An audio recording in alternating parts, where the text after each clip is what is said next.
Voici la deuxième séance sur la soustraction posée. Nous avons commencé à l'étudier la semaine dernière. On va continuer cette semaine. J'ai envoyé sur le mail de tes parents la fiche qui correspond. Tu peux l'imprimer et si tu ne peux pas l'imprimer, il n'y a pas de souci. Ce sont les exercices qui apparaissent à l'écran.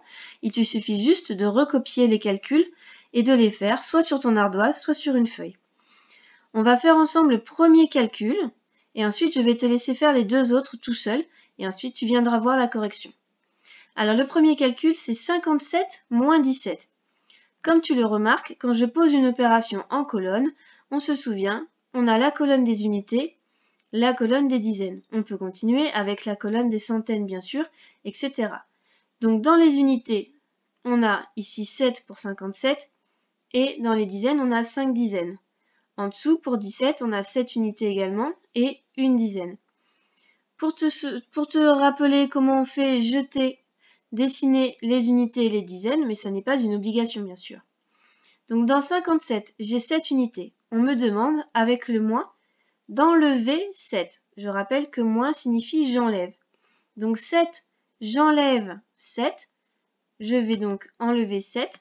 1, 2, 3, 4, 5, 6 et 7. Et je me rends compte qu'il ne reste plus d'unités. 7 moins 7, c'est égal à 0. Ensuite, je m'occupe des dizaines. J'ai 5 dizaines. 1, 2, 3, 4, 5. Et je dois enlever une dizaine. 5 moins 1, 5. J'enlève 1.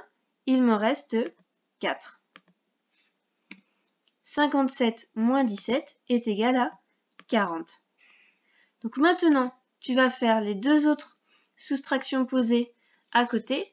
Tu fais pause et ensuite tu viens voir la correction. Bien, maintenant que tu as fait les deux soustractions, on va les corriger ensemble.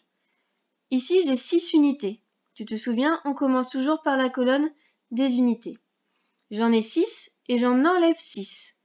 Donc 6 moins 6, c'est égal à 0. Quand j'ai 6 bonbons et que j'en mange 6, il ne m'en reste plus. Ensuite, j'ai 4 dizaines et j'en enlève 3. 4 moins 3, c'est égal à 1. 46 moins 36 est égal à 10. Dernière opération, 80 moins 60.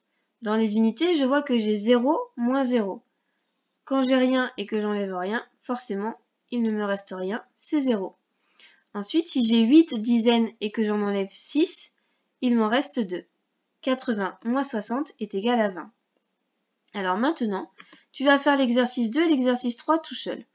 Alors, comme tu le remarques, on te demande de poser toi-même les opérations en t'aidant du quadrillage. Ça, c'est très important. Ça sera pareil sur ton cahier. Il faut utiliser les carreaux pour écrire les chiffres dedans. Par exemple, si je veux poser 67 moins 36, je vais écrire le 7 dans la colonne des unités,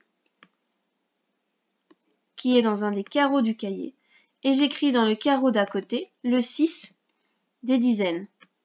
C'est bien de commencer par les unités, comme ça je suis sûre de ne pas tromper après dans la suite des chiffres. Ensuite j'ai 36. Le 6 des unités se trouve en dessous du 7 des unités de 67. 6 unités. Et j'écris le 3 de 36 en dessous des 6 dizaines. Comme ceci. Une fois que j'ai écrit les chiffres des deux nombres, je vais écrire qu'il s'agit d'une soustraction.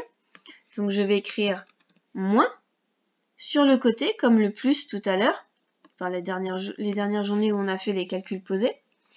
Donc je mets le moins, et ensuite je fais la barre qui veut dire égal. Voilà comment on pose la soustraction. C'est comme l'addition, sauf qu'à la place du plus, je mets un moins. D'accord? Donc tu poses toutes les opérations, tu effectues pour trouver le résultat, et ensuite je te montre la correction. Donc tu peux faire pause et faire toutes les opérations tout seul sur un cahier ou sur la feuille. Maintenant que tu as fait les calculs, je te montre la correction. Donc on n'oublie pas, on écrit les chiffres dans les colonnes du cahier, on les pose sur les lignes d'écriture bien sûr, et ensuite on effectue le calcul. 7 unités, j'en enlève 6, il m'en reste 1. 6 dizaines, j'en enlève 3, il m'en reste 3. Donc je te laisse observer tous les calculs et vérifier tes résultats. Voilà pour la leçon sur la soustraction posée numéro 2.